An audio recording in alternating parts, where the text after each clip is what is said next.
Welcome to another Mathnificent Conversation featuring simplifying fractions. It's your nerdy math bestie Lex. Grab your pencils and let's go.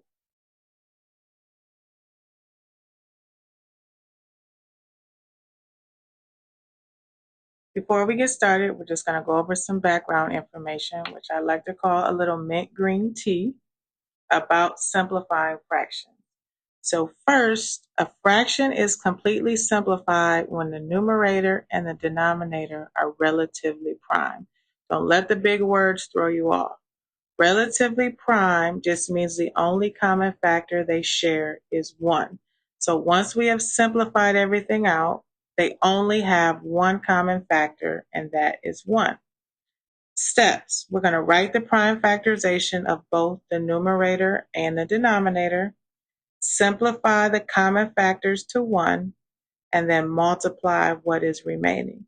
Now, if you're really comfortable with your multiplication facts and you can see the common factors and simplify on your own, please do that. This method is for those who struggle with seeing common factors between the numerator and the denominator.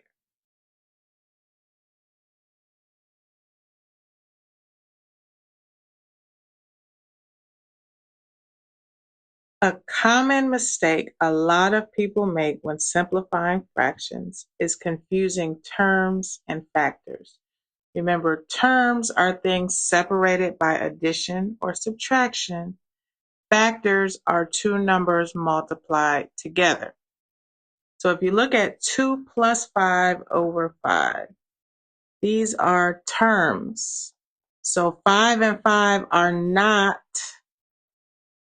common factors because the 5 in the numerator is a term and not a factor.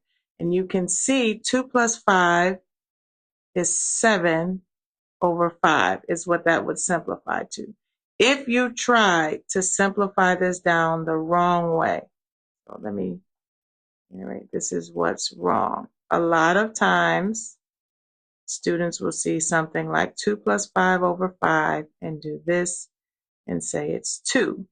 But 2 is not equivalent to 7 over 5 because the 5 that's added to the 2 is a term and not a factor.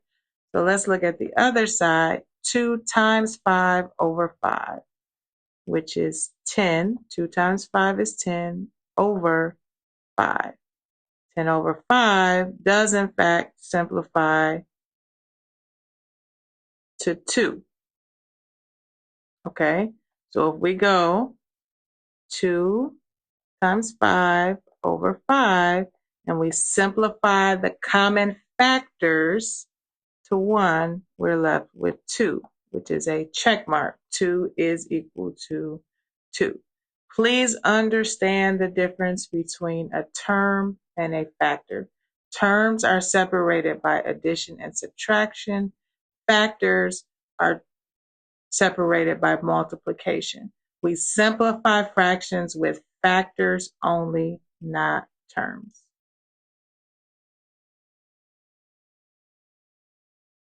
Our first example, we're going to simplify 5 over 30, or 5/30ths. Our first step is to write the prime factorization of both the numerator and the denominator. 5 is already prime.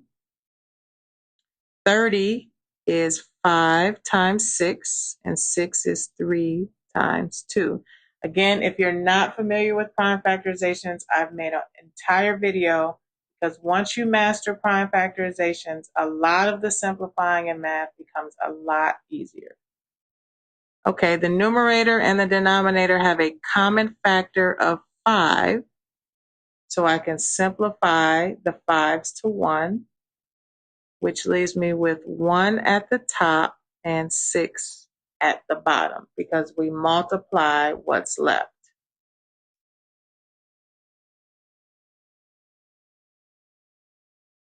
Our next example, let's simplify 14 over 56. 14 is 7 times 2. Both 7 and 2 are prime. 56 is 7 times 8. 8 is 4 times 2. So 8 is 2 times 2 times 2. Okay, in this case, both the numerator and denominator have a common factor of 7, and they also share a common factor of 2. So we're left with 1 at the top and 4 in the denominator. So 14 over 56 simplifies down to 1 over 4.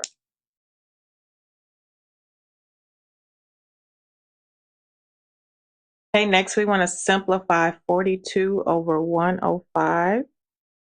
42 is the same thing as 6 times 7, so that's 3 times 2 times 7. 105 is 15 times 7, so that's 5 times 3 times 7. I'm going to rearrange these so I can see the common factors. I'm going to put them in order. So we've got 3 times 7 times 2. And this one I'm going to write as 3 times 7 times 5. Common factors of 3 simplify to 1. Common factors of 7 simplify to 1. And 2 over 5 is left. So 42 over 105 simplifies to 2/5.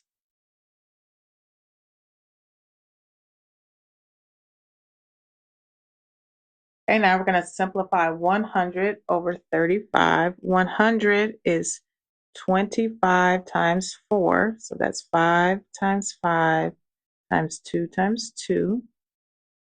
And 35 is 5 times 7. So my numerator and my denominator have a common factor of 5. I'm left in the numerator with 20 and in the denominator 7. Depending on your teacher, you could leave it as 20 over 7, or you might have to change it to a mixed number. So remember, it's just 7 goes into 20, a total of 2 times, with 6 left over out of 7.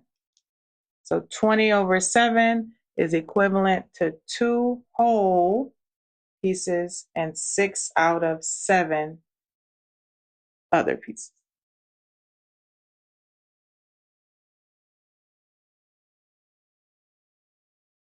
Okay, we've made it to our last example, and yes, it is as simple as I have made it look. So please, please, please understand, simplifying fractions is not very difficult if you understand factors. So for example, 24 over 6, you might automatically see as 4 because 24 divided by 6 is 4. In the event you're someone who is not comfortable with your multiplication facts. 24 is 2 times 2 times 2 times 3, and 6 is 2 times 3. Well, they have a common factor of 2 and a common factor of 3, which leaves us with 4 at the top and 1 at the bottom, and 4 over 1 is equivalent to 4. I hope this video on simplifying fractions has been helpful. I'm going to transition to simplifying rational expressions because it works exactly the same way. Remember, you are magnificent, you are brilliant, and I will see you in the next video.